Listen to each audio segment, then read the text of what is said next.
Folks, I'm going down to St. James Infirmary to see my baby there. She's stretched out on a long white table, so sweet, so cold, so fair. Let her go, God bless her. Whoa, whoa, whoa, whoa, whoa, whoa, wherever she may be. She can search this whole wide world over, but she'll never find another sweet man like me. When I die, bury me in my straight leg breeches, put on a box-back coat and a... Hi, everyone. I hope you can all hear me really well, and I hope everybody is doing fantastic tonight.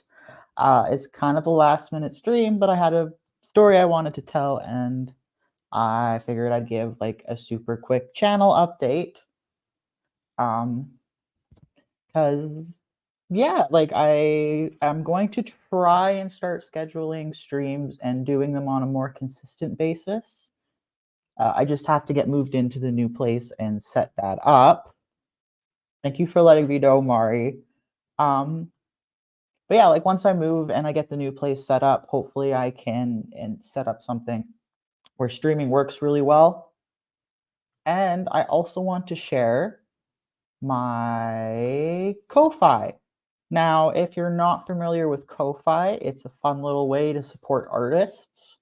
So you can give me one-time donations. And if you're interested in a one-time donation, I do sketches for every one-time donation. So you can like request a little thing in there if you want. I also have memberships. So I have 2 levels of membership. They have lots of fun exclusive things. So there's behind the scenes content. I upload my sketchbook every month. You get a discount to my store. And you also get other fun little things that I share. And then I have the Ranch Foreman, which is only for Canada and the US right now, just because I ship art every month. So like with all the other great little bonuses, you also get art every month. If I go to gallery, you can see last month was bears. I like painting bears. They're a lot of fun. January was moss. So there's a bunch of fun moss. And you see I've got some other older posts here. So these were sketch requests.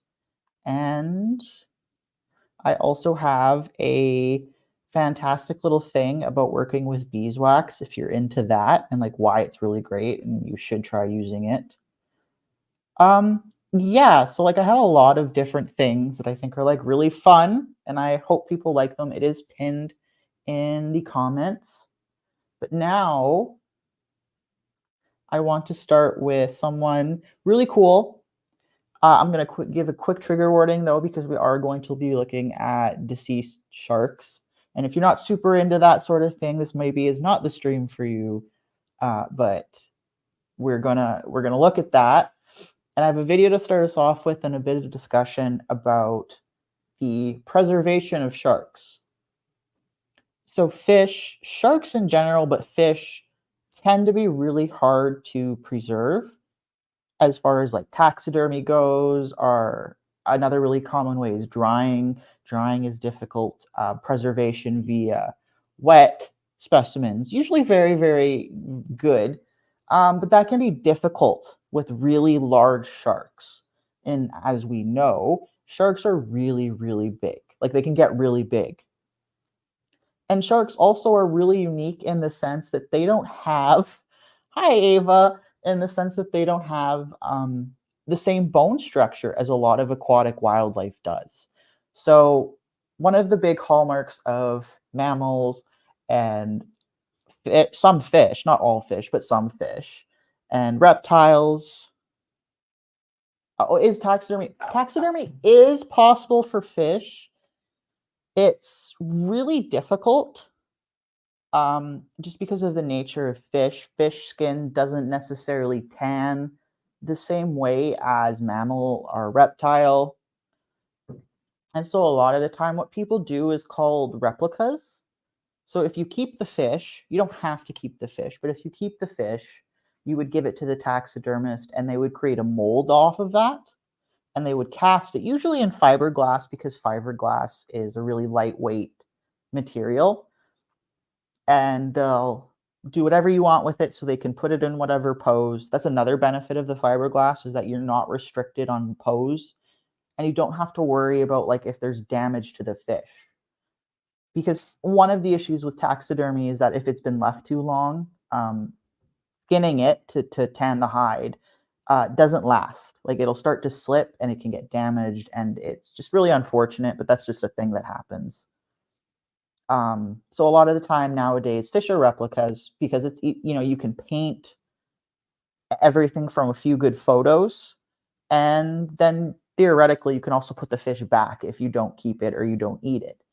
That's not to say taxidermy fish haven't existed, and you can still find taxidermied fish in quite a few different places. A lot of museums have like really old mounts. I know one place that I used to visit a lot as a child had a blue marlin, which is quite impressive. Those are very big fish and they're very difficult to do. Yeah, it is kind of neat how like certain things just don't preserve the same way, right? Like certain methods of preservation don't work. And nowadays I guess it's not as much of an issue, but way back way back in the day, but like before photos were like as like everyone had access to photos, but people could go to museums and you could see animals in museums if they had been taxidermied. So sometimes like they do play a role in the what would you call it, like in education. Taxidermy does play a role in education. These preservations do play a role in education, and Ava is being Ava. And one of the big things nowadays, you see it more nowadays too, but in previous years, they'll do it as well. But when certain really rare animals come up and they're unfortunately deceased, because oftentimes when animals from like the deep ocean are animals that spend a lot of time in the open ocean, they die and they wash up on shore. So people will opt to preserve them. Another interesting thing to note about great white shark and sharks in general, but like great white sharks is the biggest one I can think of, is they can't be kept alive in captivity for extended periods of time. I think like 100 days max. But for some reason, scientists can't figure it out. We just can't keep sharks alive in captivity the same way that we keep other fish. Now, I also think that like keeping sharks like the great white in aquariums kind of brings up that weird ethical zone that we have when it comes to dolphins and beluga whales, and that we have with orcas, like just whale species in general, right? So he's kind of in that weird zone. But some interesting things to note with the shark. I've got a couple little things right here I want to share quickly. So here is the skeleton of a shark. And that's it. That's the whole skeleton. And what's really odd about that is that most of that is based on cartilage. That's another reason, like when you don't really have skeletons of sharks. Mammals, yes. So whales, we have whale skeletons, and we have the skeletons of similar species like dolphins and belugas. But with sharks, we don't have a skeleton. And that's because they're made of cartilage. And they've been made of cartilage for like, I think as long as they've existed. Before bone, we had cartilage. And cartilage can be preserved, but it tends to be one, harder to preserve. Two, it can also, if you don't do it correctly, it'll decay. So you can go through all the efforts and steps to try and preserve it, but if it's done incorrectly, it will decay. And that's why you see most places have a lot of shark teeth, because the teeth is like the only bone in the shark, which I think also is like kind of neat when you, like the only bone you've got is teeth. And sharks have a lot of teeth. Shark teeth do naturally fall out. So if that's like a thing, you see a shark tooth and you're like, oh, I don't know if this is super ethical or not. Shark teeth do tend to fall out naturally and consistently. And sharks' jaws, the way they work, is they have rows and rows of teeth that just kind of come push forward as they go. It is a very simple skeleton. And like, I'm going to zoom in a bit here for you. Like that's just kind of the head structure, and it has a spinal cord and like a little bit of structure in the fins, and that's it. That's all it needs. That's it. That's also too why you only generally see the jaws, because I believe the jaws are also made of cartilage, but as they age and they start to harden, and so they become similar to bone. So cartilage does have that interesting bit of, I don't know, whatever you'd like to call it. They do lose teeth as they age. Hey, Heather. They do lose teeth as they age, and also natural wear and tear.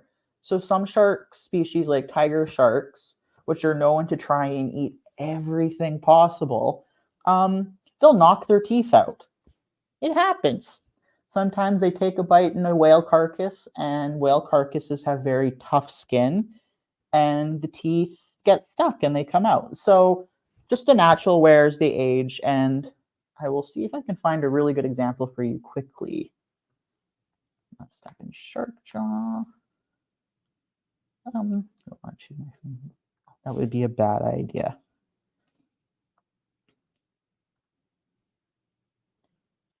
I'm just going to open this and that's not what I want. So it's kind of a, if you're not into like layers of teeth, be wary. But you see how they have, like, these would be the teeth on the outside, and then they have layers upon layers of teeth. So they start to grow back here, and then as they wear out, they come up. So shark goes through, I think it varies on the different species of shark and the way their teeth are, because all shark teeth are different. It varies quite a bit. But now we're going to talk about something really cool that you can do called wet preservation. So this is the Natural History Museum. I'm going to share the link for everyone. Yeah, it's all in layers. It's really interesting how that works. So this is the Natural History Museum. They are located in London, so everyone's going to have a fun English accent. And keep in mind, this is how sharks and other fish and just wet specimens in general have been preserved for centuries. The difference between a wet specimen and a dry specimen, like normal taxidermy, or what you think of most of the time, is obviously a wet specimen is preserved in some sort of formaldehyde solution, which is a very strong chemical. They have different levels. Like some people use a lot, some people don't use a lot. Like it's very dependent. At the end, we do have a really cool example of a newer, very safer alternative, but for centuries, and that's why we have some of these really old wet specimens in museums, that they've been preserved this way. So we're gonna watch this. We've taken delivery of a very large shark, a Greenland shark, that's been stranded in the UK. The sheer practicality of moving that means we can hear that okay? Like that's everyone can hear the audio okay, I hope. Hands on deck for us curators, so we've gathered together to shift the specimen to a place where we can preserve it in a more permanent way for the collection. So I'm just going to lower the volume a bit.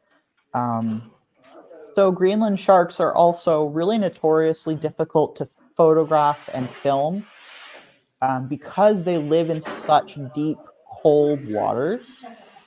They're also, interestingly enough, a more prehistoric version. There's a swordfish which was stranded in Avonmouth in the 1960s. So that swordfish was from 1960s. So that's how old, like, I mean, some of these specimens are significantly older, but that's how old they can end up being. Hi, Bubby. Come on, bub. You silly little goosey Lucy. Up here. 1, 2, 3, and... I can't imagine how heavy that would be to move. Right, see. And like how many people they need to move it. Okay. Right. Yeah, that went a lot better than I thought it was going to go. It's the weight of it that was the thing that was scaring me. I mean, we haven't had to carry anything as heavy as this before. It's gone very well, and the shark is now in alcohol. The fluid that it's preserved in will now keep it in good condition for hundreds of years. So that's the alcohol preservation method. Hi, Bubby. I know. And that's one of those things is like as the shark is preserved or sits in the alcohol solution, it's going to preserve further. Did Jeremy wait? I think he might have. I also remember there was an interesting mystery. They solved it, but there was this interesting mystery of these seals showing up deceased on the Stable Islands. And if you're not familiar with the Stable Islands, they're islands off the coast of Nova Scotia. It's a very small island and has a wild pony population, but these seal carcasses kept showing up, and they kept showing up in this really interesting way where it looked like flesh was ripped off of them. And they think one of the suspects was actually Greenland sharks. You can't stay up here, Bubby. But I think he did. Jeremy Wade's caught so many things, though. Like, what hasn't he caught at this point? So now, I'm just going to stop sharing this. I want to tell you the story. Yeah, he wants to be part of the video, but he can't because he could, and he kind of is. I want to tell you the story of Rosie the shark. Now, Rosie the shark did not gain international attention for a very long time. The cats do keep showing up. They want to be part of the video. So Rosie the shark did... Oh, that's my stream. Rosie the shark was not really that well known until about 5 years ago. I'm just going to mute the video a second. We're going to turn it up. Or not turn it up. We're going to find that spot in the video. I'll share that quickly. Hi, Lex. Yeah, Snooky does want me to talk about him, hey? I hope you're well, Lex. Hi, Yami. Well, you just got in time. We discussed the preservation of like how you preserve sharks. But now we're going to go into the actual story of Rosie the shark. So some people might be familiar with this story. Some people might not be familiar. That is not it. Which one am I going for? So, 5 years ago, this really interesting video was found. I'm just going to let it play like this a bit.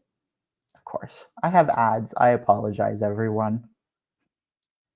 But this interesting video came up by these wonderful YouTube Urban Explorers. I'm going to copy their link and share it with you guys. But these guys were exploring what is an abandoned wildlife park in, I believe it's like Victoria, Australia, or in the Queensland region, one of those. So they're doing this really great exploration, and they're finding all of these interesting, lovely, wonderful things. I guess people live there at one point. There's no... And when you come to these things, you don't expect certain items to be there, right? I just want to find the part. It's a very long video, but it's kind of neat. And you can see like, oh, all of these abandoned things. Oh, we're coming up to the most interesting part. But as you can see, they've got these, they're abandoning this area. And whoever left it, everyone's got zoomies now. Whoever left it left a lot of things behind. No animals were left behind, though. I don't remember the name of the wildlife park. It'll come up again. But one of the big things was that no animals were left behind. And it was closed because of animal welfare concerns. And so these two, as they're exploring, they come across this, which is interesting. And it would be alarming. Like, wouldn't that be kind of scary to come across? I might put up the audio a little bit.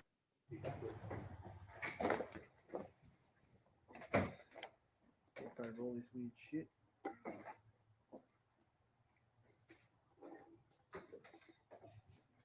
Oh, what is this?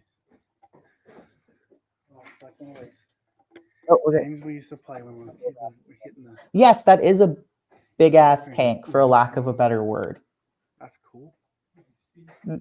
And, I mean, I would assume, too, as I believe they assumed at the time, that if you see this big-ass tank, it's empty, right? Like, we're under the assumption this tank is empty.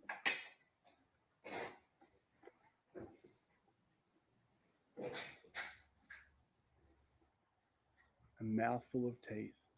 And so we see all of these, like, old bits and pieces of exhibits. How can you guys see that? I'm going to turn my light off. Can you see that? And look at that.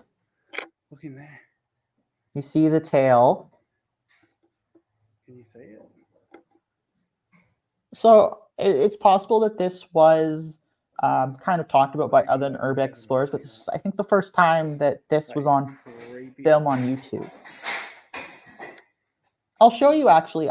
There is video of what this looked like at the time, like when it was still working.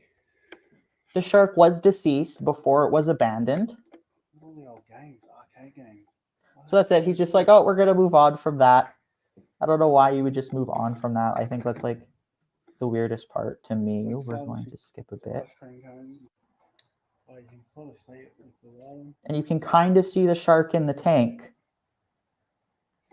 And it's really tragic, right? Like, why is this shark in a tank?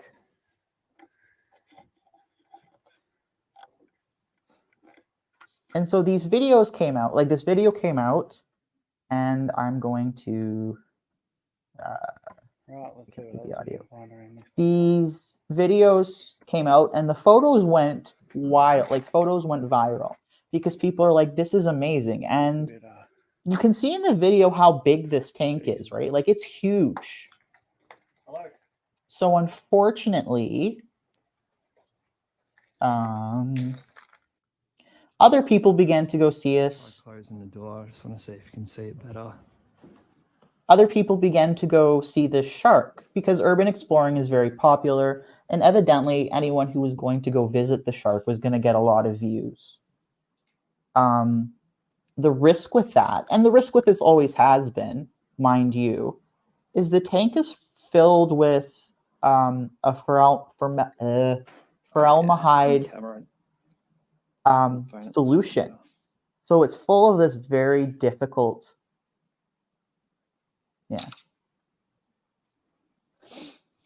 The shark was, the shark was deceased. We do have her full original story. The shark is a female. It is a female shark, which is interesting too, because great white sharks They do have like that differences in male sharks and female sharks, with female sharks actually being bigger.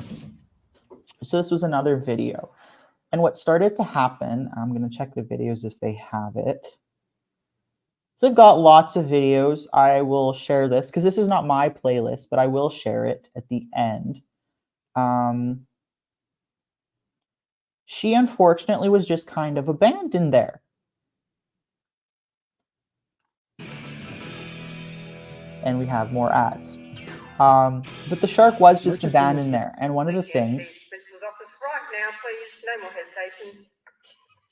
I'm hoping this is the right one. Hey guys, Lukey Mac here. I'm just giving you running audio on this video that I'm putting out today. And I'm literally doing the video just before we put it out, so you guys can get the freshest comments and my whole intake. It is. There is like video. Pause the video really quickly. There is like an ethical discussion of like how these specimens come to be, and I think those discussions are very valid. As we share her story, because it wasn't until Lukey Mac and people started filling out petitions and signing things and talking about it, that the government in the area recognized that this was something that needed to be dealt with. Now, it had to be dealt with either way, unfortunately, because of the type of chemicals that were in the tank to preserve Rosie the shark. I'm just going to call her Rosie from this point, but to preserve her, a lot of really dangerous chemicals were used. And so if anything happens to the tank, which at this point, people have come and they've started to vandalize the tank. Someone threw like a chair and a TV in there because they broke the top part, but the sides hadn't broken yet, but they were starting to break. Like people were purposely trying to break it. And so if that started to leak out into the environment, it would cause an environmental issue that would have to be addressed by like biohazard and chemical stuff, like chemical groups. And so it's like a really unfortunate situation, but people wanted Rosie the shark to be saved. There's been a lot of people complaining about things about it. There's been a lot of positive comments about it. We've got some beautiful photos. The park itself has been trashed and destroyed. It has been over the last few years. It's, as I've said, it's been closed since 2012. The shark itself is now becoming pretty rough. I wouldn't advise going there at all. It's got no cover on the tank, and the liquid that it sits in is very, very toxic and highly dangerous. And people are, there's not really a whole lot more. And I think it was another reason that people were there. You can see it in the video. That's pretty much all there is. Super concerned about the preservation of the shark. I have spoken to previous owner, Rob, and we have talked about the whole park. I have special photos and some old video of the park when it was open. And yeah, just I hope you guys have enjoyed the video. Please don't go there. It's been boarded up, and the place is quietly, heavily watched now. And yeah, just take what you can see from the videos and what I put up for you today. So this is some footage. Like, this is the kind of park it was before. You know, people could meet and explore animals. And again, like there's an ethical question when it comes to these parks too. Like, are these okay? Should we allow these to happen? I don't know if people should be handling koalas like that unless they're trained for that. Or wombats. Wombats can actually kill things with their butt. I don't know if people knew that, but wombat have such a strong rear end, they can actually kill things with it. And we have a delightful Echo coming to say hi. So maybe I'm just going to put you down, sweetie. I know, I'm sorry. I got bit by an emu once. Emu bites are like whatever. I don't think it was trying to attack me. It was just excited about food. But I got bit by an emu once. Yeah, wombats are really interesting. And like, I would love to do a video about. So I don't know if they have any more. So yeah, like this was 2006. The park shut down in 2012. And now we're going to go to a really interesting little timeline, because Rosie the shark, I don't know if they purchased her or if they just stepped up, but people decided that yes, Yami, absolutely 100%. I think if you're going to go to a park, you're going to press a button and I love you, but you're going to cause a trouble. If you're going to go to the park, you should go to the one run by Irwin's family. His son, his daughter, and his wife are still running that park, and they're still doing amazing, fantastic, beautiful things to not just share these animals with people, but for conservation purposes. So we are going to look at this timeline, because at this time, as I was saying, this wonderful website, this wonderful group called Crystal World City stepped up, and they were going to take possession of her. So they were able to put a timeline together. So Rosie the shark was unfortunately trapped in tuna net. Now, with tuna netting and with any kind of like large scale fishing, sharks and other large marine life, dolphins, whales, just about anything you can think of, can fall victim to these nets. And so that's like an ethical issue we should be looking at, is about how we harvest fish. But Rosie was unfortunately one of these victims. And now when you catch a shark, we kind of have to be real. How do you release that in certain situations? So the unfortunate reality was that Rosie, this beautiful great white shark, was not, they could not safely release her without either harming people. Hi, Lindsay. I hope you're having a great day. I think the stream is going well, and I'm happy you stopped by, and maybe you can watch it back and hear about Rosie, because I think she's great. But yes, I hope you have a good day, Lindsay. I'm like hiccuping now. The unfortunate part, is she didn't make it, so she had to be humanely put down. Now, I can't tell you a lot of the details. I'm not sure.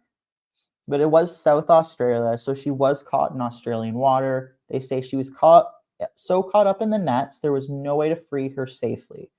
With no other option, the fishermen had to humanely kill her, which I think is really sad. It's sad. It's sad when that has to happen. I think we can all acknowledge that is one of the sad kind of realities when it comes to human-wildlife interactions with some of these beautiful animals.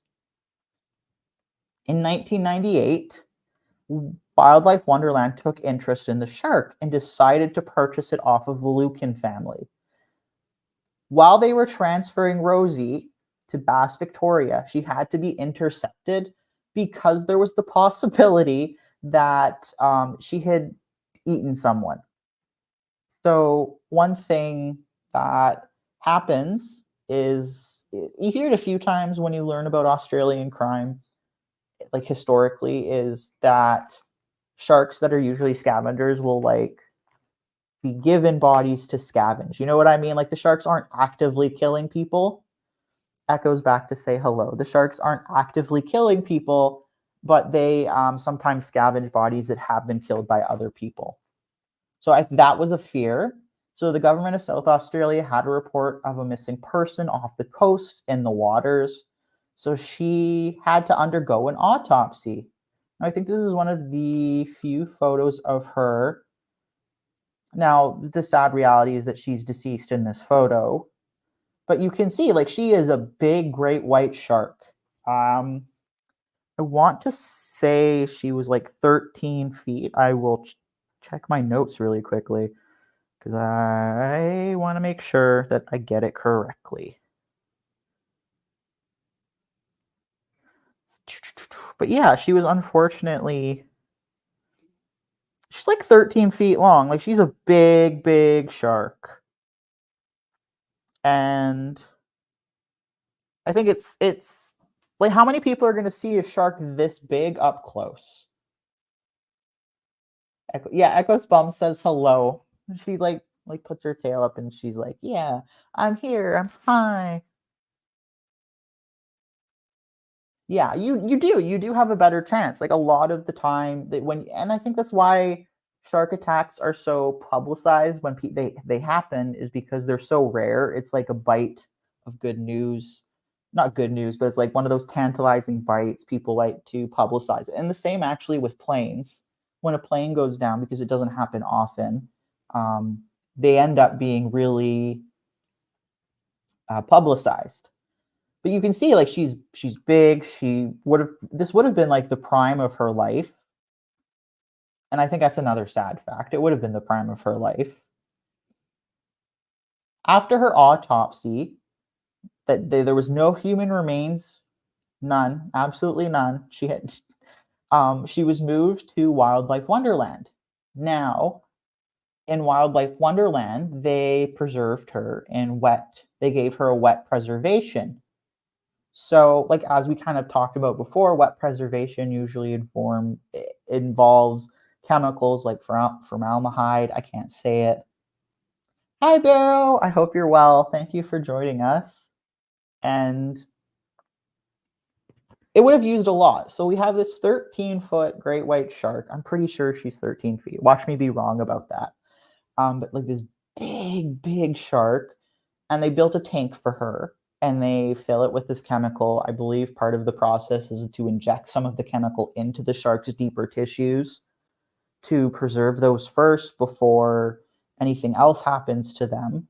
But she was preserved, and she was used as an educational tool. And I think it's one good thing to come out of her passing, her very unfortunate passing, is that now you could say that they wanted it because it would be like this really cool exhibit and bring a lot of people in. But I want to also say that, like, it's an educational tool, and something that, like, you know, a lot of people are not going to see these animals up close, especially when they're this big. I need to rejoin Discord so I could just share my own streams, but it's a hassle. And she was used for that, and she was in this great exhibit. And now we have where did it go? Let's see if I find it now. We do have a home video of her. So this was from not too long after we preserved. I think she was officially like put on display at a certain point. Let me just, so here I'm just gonna turn the audio down. There's people talking. So this is her originally. This would have been her in her prime of her display time. I like how they tell us what it was filmed with.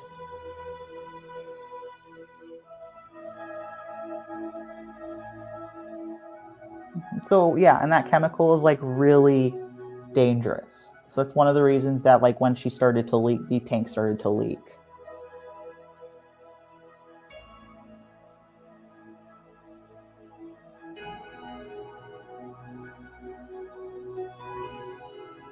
Take care, Heather. Have a good night.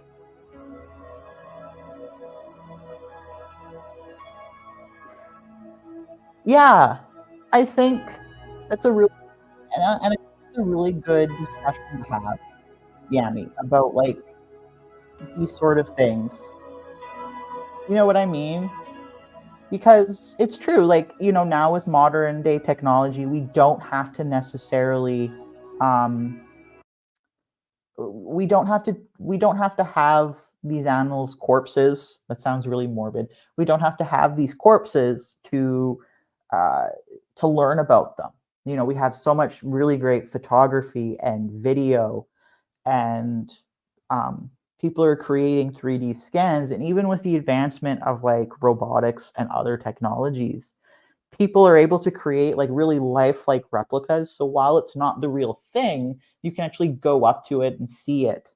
And it creates, I think, another interesting discussion. What do we do with all of these really old preserved animals? because they're already gone. Hello, Echo. They're already deceased. They've been in museums around the world for decades upon decades, and even centuries in some cases. And they're not necessarily the same kind of teaching tool. There's and as ethically sourced as more modern equivalents. And then also too, like when you have these animals, like in some cases of the video of the basking, or not the basking shark, the Greenland shark, where they just wash up on shore, where they're already passed and their body washes up on shore. Like, what do you do with these things?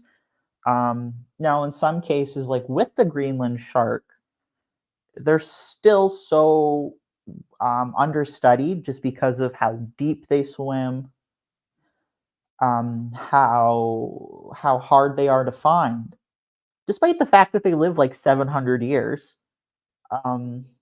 Scientists don't know a lot about them. I think there was another similar case with a basking shark, which is another shark that is really not understudied. Frilled sharks, which are usually found in really deep climates, or deep in the ocean, and so people can't study them as easily. Occasionally their bodies wash up and people opt to study them. I think there was a mega mouth shark recently. Yeah, it's like there's donating your body to science. And so I kind of look at it that way. Like nowadays, that if we're preserving these things, we should be super mindful of like how ethically sourced they are. Was this animal, did this animal just pass of natural causes? Was there human intervention? Was it like why did this animal have to pass? When we consider preserving it. So great white sharks, let me check. They can live a very long time.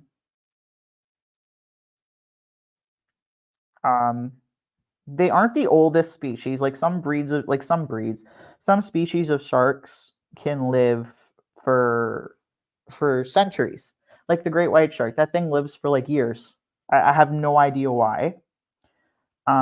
According to a study, the lifespan of a great white shark is estimated to be 70 years. Male great white sharks take 26 years to reach sexual maturity, while females take 33 years to reach their sexual maturity.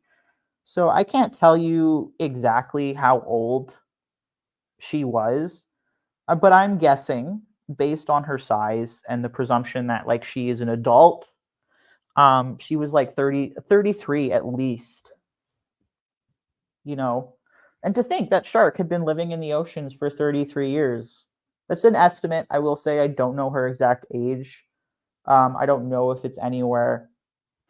But to be like that old, 70 years, that's like a person. Sharks live as long as, and that's also like really not alarming, but I mean, I think it adds to the way maybe we connect with them, right? Like 70 years, it's the same as a person. I wonder if there's a way we can follow the Native American route. I think we can. And I think initially the plan for Rosie was a really good plan. Instead of allowing her to go to the wayside, she was purchased with the intent to educate people. Well, I mean, I can't say his intent was to educate people, but she was going to educate people regardless. Either way, she was educating people. And she is still educating people, like Rosie the shark. I remember, because I think I signed a couple of the petitions to have her preserved again, because I think she's valuable and she should be preserved. And also I think it's weird how we as people like pack bond with things that are dead. It's not the first time we've done it. But I think we can. I think like if we ethically want, like, or not ethically, if we want to like live in companionship with animals, we have to use as much of them as possible. Yeah, their lifespan is like a human being, and I don't think it's necessarily with sharks, but some species like orcas. Did you know orca grandmothers help raise their grandbabies. Like orcas are very maternal. They raise in groups. So like a mother will help raise her daughter's babies, and you see that in other animals like in orangutans actually. So like while we have to be super careful with attributing human traits to animals, because sometimes animals just do things and it's like whatever. I think what we tend to see those things, and we tend to see connections to ourselves. So we're going to move on. She was on display until 2012 when the park was closed. In 2012, it was forced to close business and surrender all the animals to the RSPCA and the DSEV, leaving Rosie the shark alone in the wildlife park. So you can kind of see, I will open this image a bit. Oh, it doesn't really make it bigger, but you can kind of see that the tank, people were starting to damage the tank. Years of vandalism and destruction of the park saw the derelict park rotting away. People had opened the top of Rosie's tank and thrown various objects, including a TV. And I think that's sad. I mean, I think probably the people going there were drunk and being stupid, but I still think it's sad either way that they thought that this was okay. So in 2009, Tom Captany took ownership of Rosie, requiring a huge task force to dispose of the contaminated and carcinogenic formaldehyde, I can't even say it, before she was moved to safety. So in 2019, after she was found, you've been very clingy today. After she was found and people finally decided to do something about it, not in like, oh, we have to, but it is carcinogenic. I don't know. I believe carcinogenic means possibility of causing cancer. So I'm going to double check that. But like either way, there had to be something.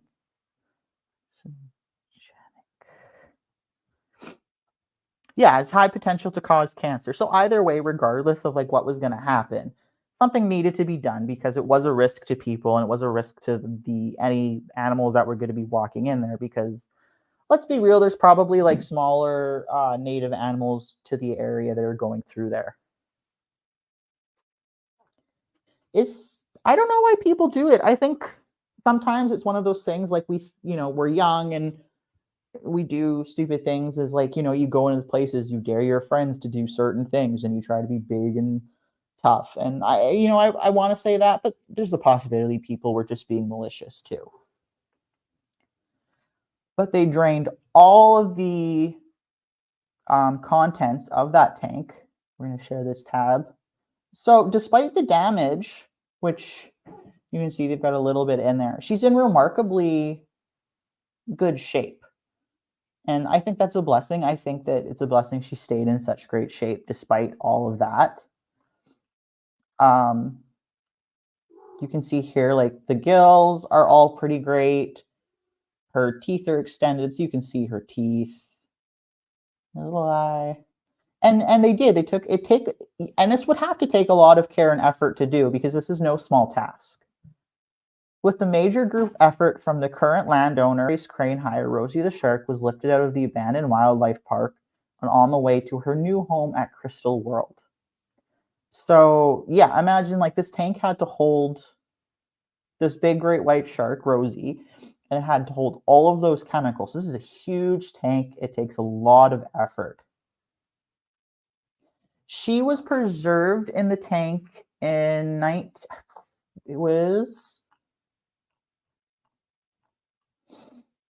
because she was caught in 96, 98, they would have started the process in 98. So she's been in there, I want to say from like 98 to no, I guess it would be 98 to 2009. So that's a long time. Not, it's like a decade, maybe. I don't know. I'm bad at math. But it's a pretty good amount of time that she's in that tank. And we also have to imagine that after 2012 to 2009, no one was doing any sort of maintenance on her. So a lot of times what specimens get people have to keep up the maintenance with them. So they get checked. And if there's damaging, it's like, oh, how can we fix this? And And that too, people were also actively starting to vandalize the tank, which just a bad idea in general. Don't vandalize that. So Rosie is now at her forever home at Crystal World Exhibition Center, where she's being restored and soon on permanent display as works are underway to expand the building, making an area for her. So the plan is to make an area that's specifically for her. I'm trying to think, because I had another little thing to share. But yeah, I guess that would be so it is a decade, hey? And a decade too where, like, again, people have tried to vandalize the tank and damage the shark. So one of the things that they are doing, I'm going to see if I can find the other thing about her, is she was going to be preserved in a different way now. So they've taken all of these chemicals out, which is a good thing. We don't want all of these chemicals in there. I want to see if we have just a moment. So this is another little video from Crystal World Exhibition. So I am going to drop their page because they did take hold and care of her, and they are taking care of her now. I'm not sure if the article states it, but they are talking about the how the new way that they're going to be displaying her. So here's another photo of her when she was being displayed. And this one has people in it, so it gives you a good idea of how big this tank is and how big she is. Oh no, what is? Yeah, they will. I guess in the past that they maybe thought of trying to do it, but it was still difficult. Because let's be real, like the again, it's like it's difficult to do. And unfortunately, I think the video, as it says here, also kind of put pressure on people to do something. It says the landlord, due to public liability issues, felt that Rosie had to be removed and destroyed unless a new owner could be found in the next few days. At this point, it was vital to act quickly to save her from further damage and for public safety. So yeah, and a lot of people did care. Like I don't know if I can I don't know if I can express that enough. Like how much people like really cared. So once she was removed, the chemicals had to be pumped out of the tank, left Rosie lying awkwardly on her side in the tank, surrounded by toxic fumes, preventing anyone from entering the tank safely. We had to remove the roof of the shed she was housed in, and were able to crane her out before moving her to her new home. She may now be in her new home, but there's still a long way to go to save her. She's been rescued, but she's yet to be saved. So the plan now, yes, they had to pump all of those chemicals out, Lex. And again, these are carcinogenic chemicals, so you have to do this in a really safe way because, again, they're going to cause a risk. You just don't want to be near them. They're not good to be near.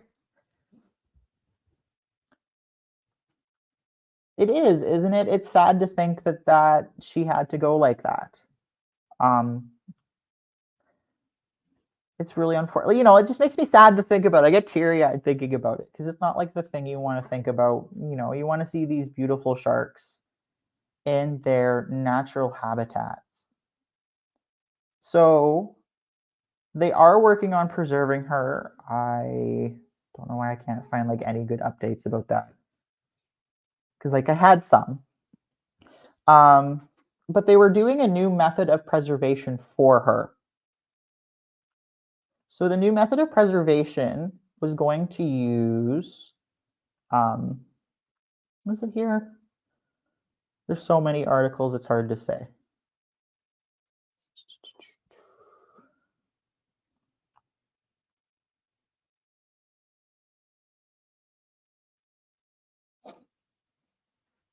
So they're still preserving her. Here's like a really quick little video I have not seen, so I'll just share it quick.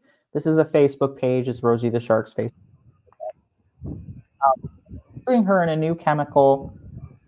I believe it's called glycerin. So it's a new chemical that is safer to handle for everyone involved. And they have to not only like fill the tank with it, but they also have to inject it into her tissues. Now, the downside with this chemical is it's insanely expensive. It's a very expensive chemical.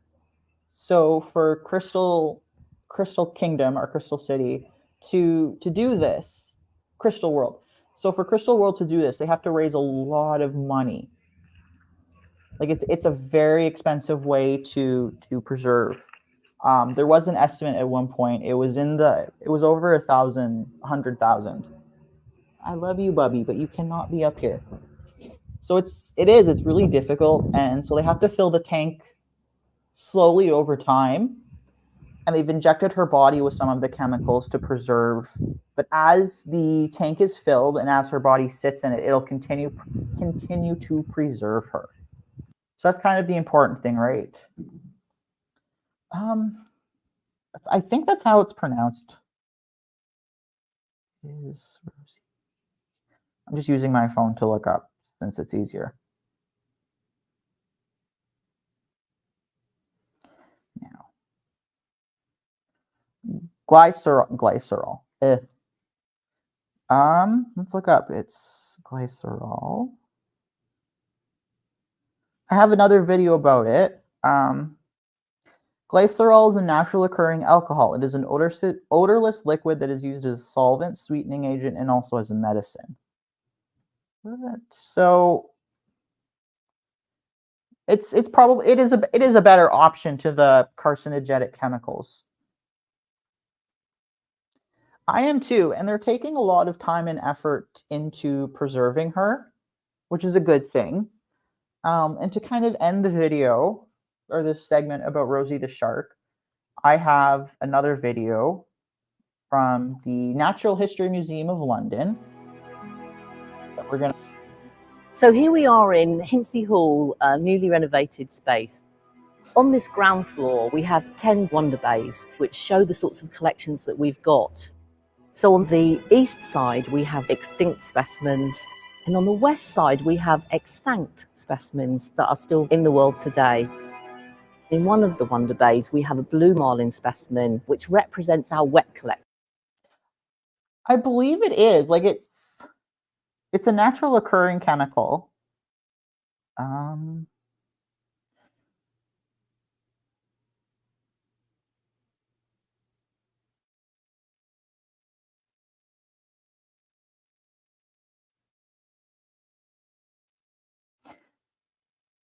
Sorry, I'm going silent. I don't mean to be silent. I am just looking up. Yes, it's used for certain skin conditions. I do too. I think it would be a beautiful museum to visit. There's so many museums in the world I want to visit. I want to see them all. Museums are so important. I'm glad you think so. I'm still getting used to this. But they will get into the history. But the way they're preserving Rosie the Shark is, I believe, pretty much the same way that this blue marlin is being preserved. There's an amazing story behind how we acquired this specimen, and there was a very complex journey to get it into the tank. Well, the blue marlin is a species that we expect to see on the other side of the Atlantic. This is only the second blue marlin ever to visit the UK, and the first time we've actually been able to preserve a specimen. September 2016, it stranded itself on a beach in Pembrokeshire. It showcases the sort of work we do in the museum. It provides a specimen for future research and tells of... So I definitely think when we discuss like the ethical acquiring of these creatures, I think this is one of the ethical ways. If the animal, like like with this blue marlin and with that Greenland shark I shared earlier, these animals unfortunately pass due just to natural causes. You know, the blue marlin washed up as well as the Greenland shark, and when it's already deceased, and it's not like deceased because of people, I think it's a beneficial thing to try and preserve it this way. Very interesting current story. Today it's come out of the freezer. When thawing's complete, we'll be able to start making it ready for its display tank. Normally our specimens are preserved in alcohol, but we wanted to use something that was a lot safer. So for the first time in the UK, we're actually going to preserve the blue marlin in glycerol. Glycerol, that's how it's pronounced. But as she shared, it is a lot safer than and the way that the Greenland shark was preserved, which was just in alcohol. So this is probably one of the safer methods for wet specimens. Today is our big day for moving our 4-meter marlin into the Hinsey Hall. 4 meters. 4 meters is huge. And wasn't it a blue marlin that didn't Ernest Hemingway wrote Old Man and the Sea, and wasn't that also a blue marlin? I believe it was. Yes, it was. So just take into consideration that The Old Man in the Sea is about this tiny little old man trying to catch one of these things.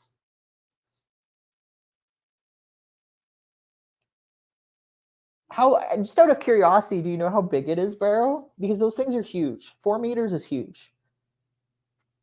I've spoken to a couple deep sea fishermen. You don't see them as often around here just because I'm like landlocked. It's not as common.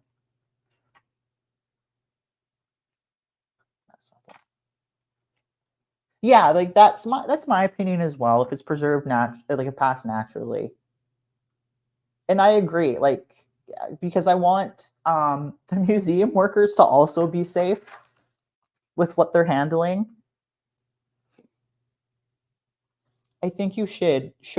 Ernest Hemingway is probably one of my favorite authors. But yes, delightful. But this is just, if you read it, this is what he's catching. This thing is like 4 meters. It takes, okay, then that thing's big. That thing is a big boy or girl. I don't know. They're big. It's big. It's fragile in certain parts of the body which we must protect during transit. So this is a crucial stage for us. No going back now. I did as well. And I think one of the reasons, not just because Ernest Hemingway is like a famous author, it's also probably one of his more kid-friendly books. But I think the ending also prompts a lot of interesting discussion. I don't want to spoil it because if Mari's going to read it, I want her opinion on the ending before. I hope you have a great rest of your night, and thank you for stopping by, Yami. Do you think the poor thing is going to end up in the attic? That would be kind of sad. 4 meters is like, that's 2 Tito's stacked up. That's how I'm going to start measuring things, is by Tito's. I think we should all do that. I think that's a fantastic idea. Let's measure things by Tito's. It's the heaviest specimen I've moved to the museum, certainly. We estimate about 350 kilos. How much is 350 kilos?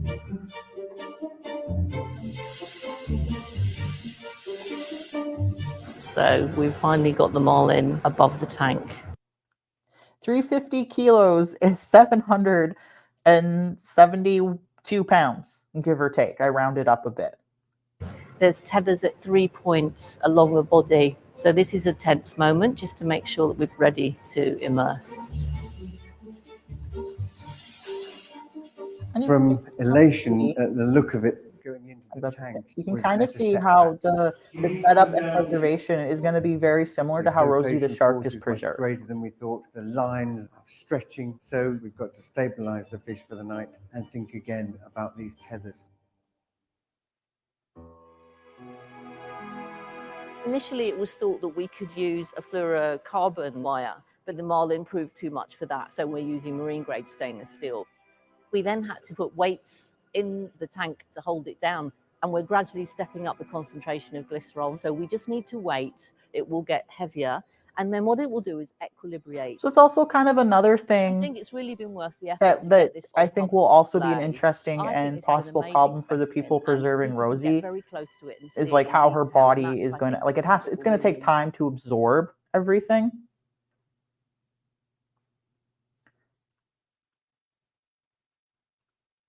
I agree. We should all measure by Tito's. I think it is, and people just catch them. It's like a hobby. People go and catch them.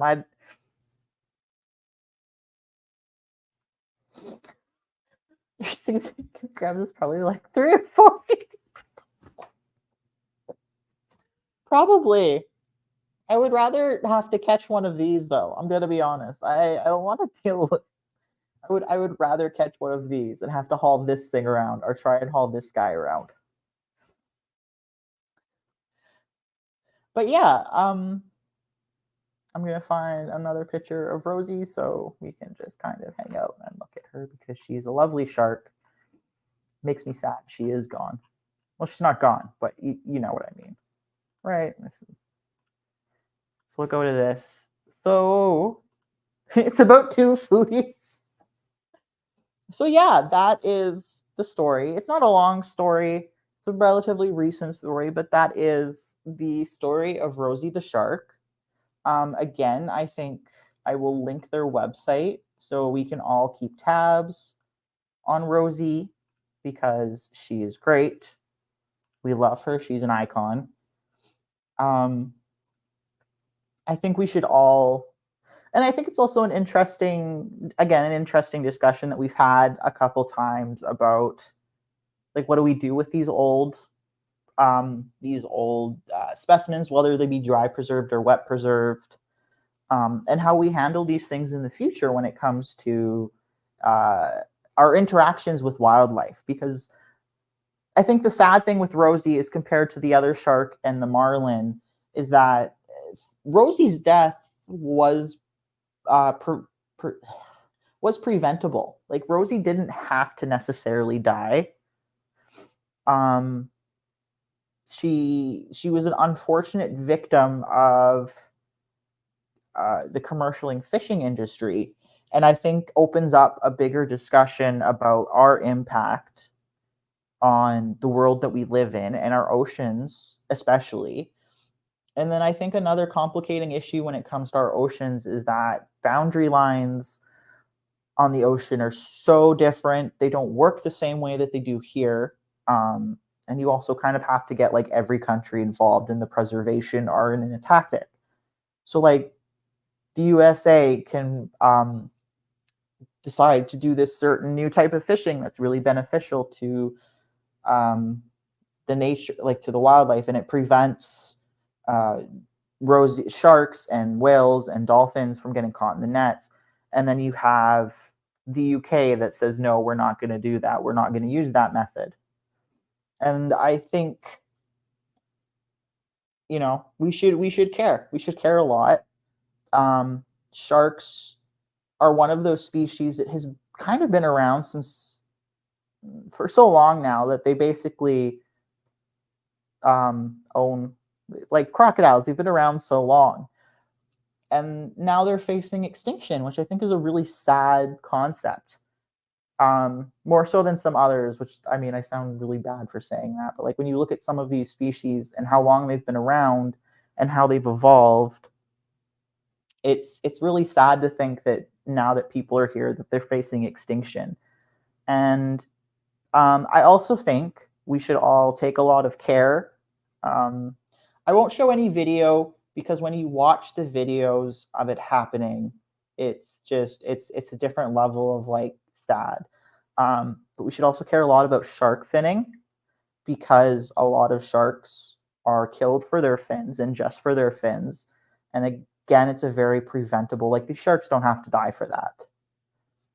Just the way Rosie didn't have to die, like she was just a victim of people.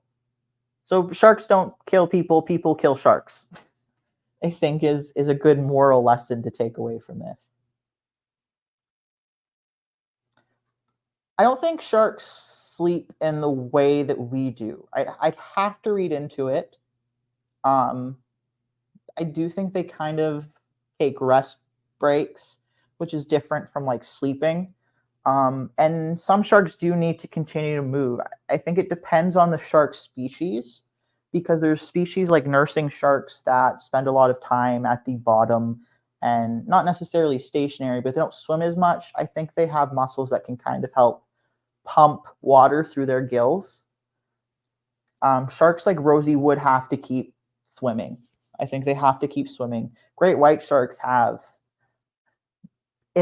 incredibly large migratory routes, which is another reason they're really difficult to keep in captivity, and you just can't do it, is because they migrate kilometers upon kilometers along like the whole coast of the United States, up into coasts of the Canadian water, and all the way back down to like South America. Like these creatures just have these really interesting habits, and in that regards, migratory habits.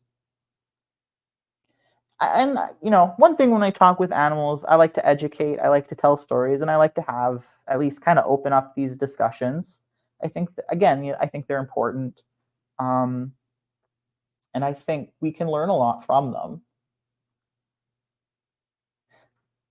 I don't want to like put anything on one country. I think all countries have an impact on how we preserve a lot of this wildlife.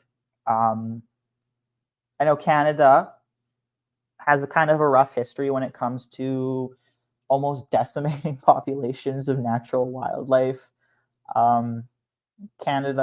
Canadian fishermen in the Atlantic like almost killed all, like they didn't almost, but they fished cod to the point that it was like impossible to catch cod anymore, which like when you think of how widespread and abundant cod tend to be is kind of like an alarming thought. So like I think every country has a role to play, and to put blame on just one country, I don't know how productive. So don't feel bad is what I'm saying. Don't feel bad, because there's lots of ways. I think we're all kind of different, like where we want certain things to go, but I think there's lots of interesting ways and charities that come to preserve and help protect certain species. And if you want to protect species in Australia, I definitely recommend looking up the Irwin family, because his son's name is Robert and Bindi. I believe Bindi's taking a break because she started a family. But Bindi and Robert and Mrs. Irwin, they still run the museum. They're big, huge advocates for conservation, not just in Australia, but worldwide. So, something to think about. I hope we all love Rosie the shark now. I hope everyone loves Rosie. She has a story to tell, and I hope that we can continue to learn and appreciate her for years to come. I think that would be my hope for her in the future. That wasn't the point. I'm kidding. I wouldn't say don't feel guilty about that. I think when it comes to like our meat consumption, I've had this discussion with other people before. Maybe sometimes we have to be mindful where certain things are coming from. So when you consume sushi, is the fish like more native to the area that you're from? Is it something that can be harvest in a sustainable way where you are? It sounds kind of silly because people don't think of Gordon Ramsay for this sort of thing. But in the last while, Gordon Ramsay has definitely been making a push to try and get people in the UK to consume more local fish species that are more sustainably harvested, and that can be harvested by like local fishermen. So if you support local and sustainable options, you tend to be supporting people in your community, and that also has like a greater benefit on the area you live in, because it's just like you're supporting local, so then people don't have to rely on import as much, and then sustainability just kind of benefits everyone. And we have to be mindful too that sustainability in certain areas looks different for everyone. I live in inland. I live in kind of like a landlocked area. There is no big ocean around me. So if I want to say that I want to eat more sustainable fish options, I would opt to eat more lake fish. And so Manitoba has a wide variety of delicious lake fish. So it's just that's my sustainability if I want to if for that. I'm like tripping over my words. So I just think we have to think about like what's local to you and what are some good local sources for that. You know what I mean? Like it's going to look different for everyone. I think the idea that we can all just stop eating certain things and just rely on these certain specific foods just isn't as practical as people want it to be. But don't feel bad about those either.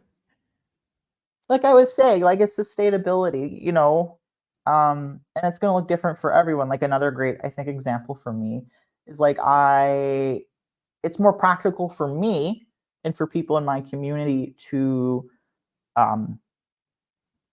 buy from local farmers because the farmers are just down the road. It's really sustainable if we follow rules and regulations of hunting to hunt deer and eat the deer. So it's going to look different for everyone. Don't feel guilty about these things. Just look at look at sustainability options. Look at what's local to you. What doesn't have to be imported. So if you have less things that need to be imported and you create less of demand for that, that also means less carbon emissions are put out. And another thing too that we really have to consider is that big corporations are also playing a huge role in these things, and they do more damage than we do half the time. Like Taylor Swift. She's not a corporation, but she does a lot of damage environmentally with her 15-minute private jet flights. But I think that's about everything for me. I'm really glad everybody stopped by to join me. I hope that if you are watching this on a replay, that you, I'm really red in the face, that you leave a comment. And I hope, it's pinned, but I hope everyone checks out my Ko-Fi. And if you want to sign up for membership, that would be super cool. If not, I totally understand. It's not for anybody.